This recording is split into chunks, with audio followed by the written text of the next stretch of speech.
በአንድ ወቅት ዓለምን በኃጢአቷ ያነጋገረች ሴት ነበረች። ዛሬ ግን ዓለም በቅድስናዋ ይደመማል። ቆንጆ ነበረች፣ ግን ውበቷን ለጥፋት ተጠቀመችበት።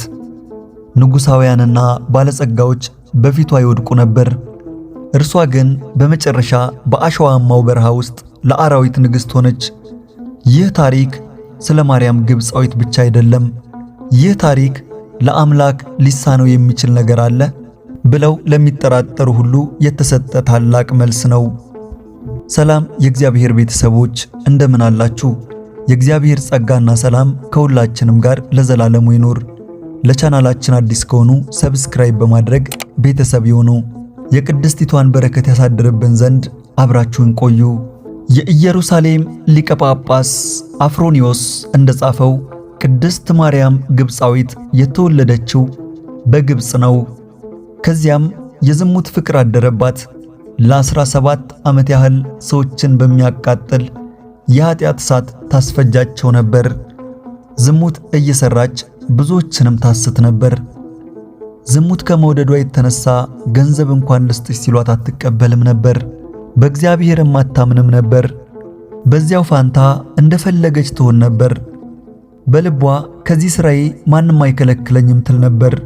አንድ ቀን ሊቢያውያንና ግብፃውያን ወደ ባህር እየተቻኮሉ ሲሄዱ አይታ ወዴት እንደሚሄዱ ብትጠይቃቸው የከበረ የጌታችንን መስቀል በዓል ለማክበር ወደ ኢየሩሳሌም እንደሚሄዱ ሲነግሯትና የሚሄደው ሰው ብዙ መሆኑን ስታይ ብዙ ዘመዶችን አገኛለሁ ብላ ከነርሱ ጋር ለመሄድ ተነሳች።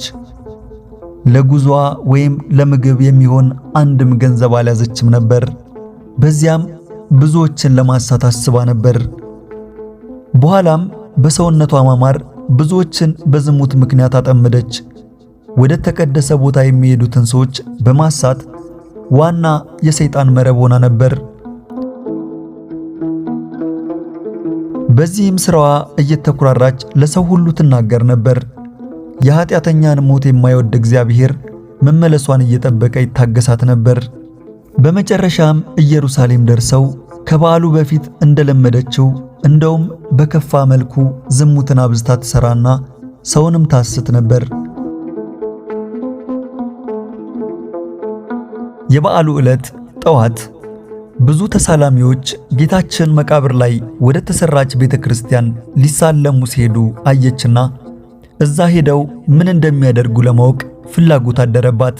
እናም ሕዝቡ በሚገቡበት በር እየተጋፋች ለመግባት ትሞክር ጀመር። በኋላም በሩ ጋር ስትደርስ የሆነ ኃይል ሲገፋት ይታወቃት ጀመር። ሌሎቹን ሰዎች ስታይ በቀላሉ ሲገቡ ታያለች። መጀመሪያ ላይ ምንድነው እያለች ትስቅ ነበር። ደጋግማ ስትሞክር አልቻለችም። በኋላም ዝም ብላ በሩ ላይ ቆመች። እንደገናም ደጋግማ ሞከረች። ልትገባ ግን አልቻለችም።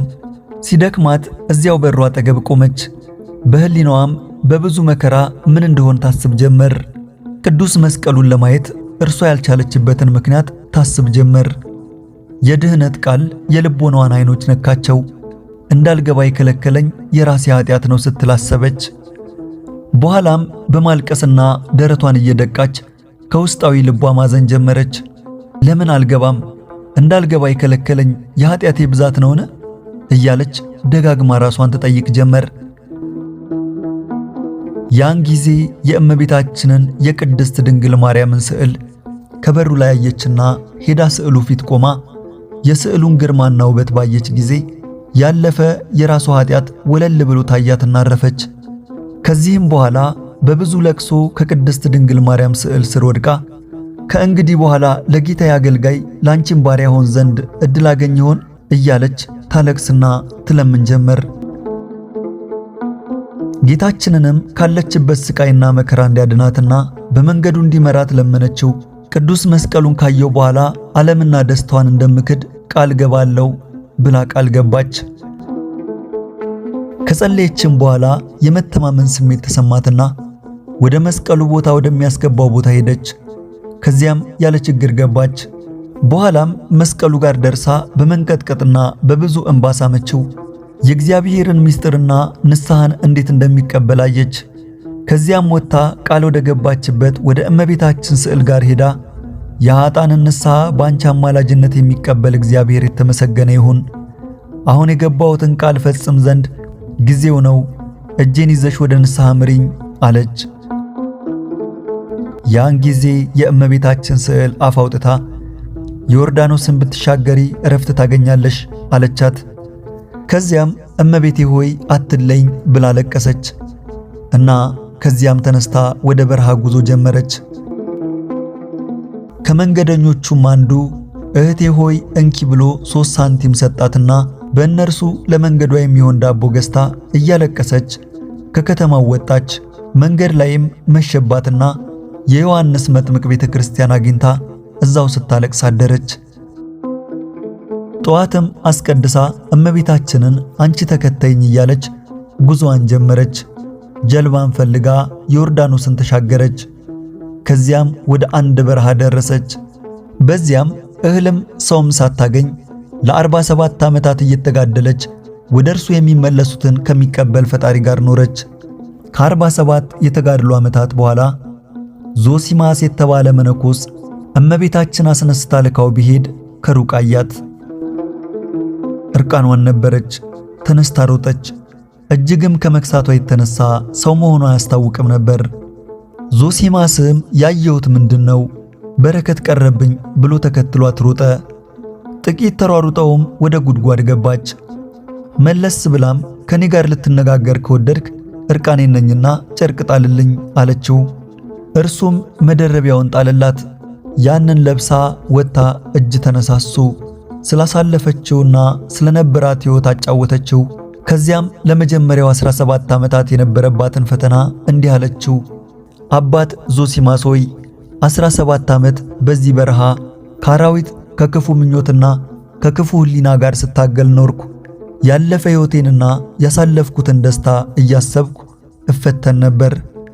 ከረሃብና ከውሃ ጥም እንዲሁም ከፀሐይ ሐሩር የተነሳ በጣም ተሰቃይቻለሁ። ብዙ ጊዜ ታመምና ለሞት ደርስም ነበር። ጌታዬም እንዲረዳኝ እለምነው ነበር። በሕሊናዬም መጀመሪያ ወደ ተቀበለችኝ እመቤቴ ስዕል ሄድና እማጽናት ነበር። ከዚያም በኋላ በአራቱ ማዕዘን የሚያበራ ብርሃን አይ ነበር እያለችና ሌላም ትነግረው ነበር። ከዚያም ቅድስት ማርያም ግብፃዊት በብዙ ተጋድሎ ሰይጣንን ድል ነስታ ቅዱስ ዞሲማስን በሚቀጥለው ዓመት ወደዚህ በረሃ ስትመጣ የጌታችንን ቅዱስ ሥጋውንና ክቡር ደሙን በዕለተ ጸሎተ ሐሙስ ይዘህልኝ በዮርዳኖስ ባህር ዳር እንገናኝ አለችውና ተመልሳ ወደ በረሃው ገባች። በዓመቱም ቅዱስ ዞሲማስ ይዞላት መጥቶ የዮርዳኖስ ባህርን እየተራመደች ስትመጣ ጊዜ አይቶ እግዚአብሔርን እያመሰገነ ቅዱስ ሥጋውንና ክቡር ደሙን አቀበላት። ከዚያም እንደገና ቅዱስ ዞሲማስን አሰናበተችውና በሚቀጥለው ዓመት እንዲመጣ ነገረችው። በኋላም በዓመቱ ሲመጣ አጣትና እጅግ አለቀሰ። ከዚያም ፈልጎ ሬሳዋን አገኘውና ስሟን ባለማወቁ ሲጸጸት ጊዜ ብጣቂ ወረቀት አገኘና አነበባት። አባት ዞሲማስ ሆይ በጸሎተ ሐሙስ ማታ ከቅዱስ ምስጢር ከተቀበልኩ በኋላ ወደ አምላክ ሄጃለሁ። የደካማይቱን የማርያምን ሥጋ በዚህ ቦታ ቅበረው፣ አፈር ወደ አፈር ይመለስ ዘንድ ግድ ነውና ስለኔም ጸልይልኝ ይል ነበር። ስሟን በማወቁ ደስ እያለው እዚያው ቀበራትና ወደ ቤቱ ተመለሰ። ቅድስት ማርያም ግብፃዊት ያረፈችው በሚያዝያ 6 522 ዓመተ ምህረት ነው። በረከቷ ረዴቷ በሁላችንም ላይ ይደር፣ አሜን።